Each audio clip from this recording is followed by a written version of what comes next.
ये group B है, जिसके अंदर जो है 3rd से लेकर 5th क्लास तक के बच्चे शरीक थे।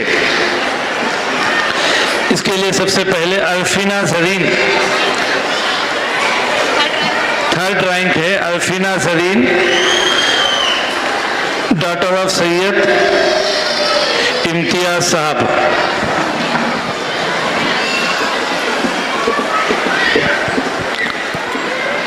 सेकेंड रैंक है 3rd to 5th group B में आसिफा बेगम, डॉटर ऑफ मोहम्मद मकबूल साहब।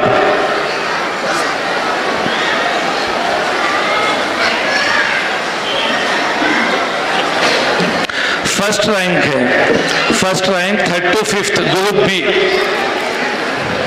Hiba Fatima 5th A, daughter of Mohammad Akhil Sahab. ये ग्रुप सी है।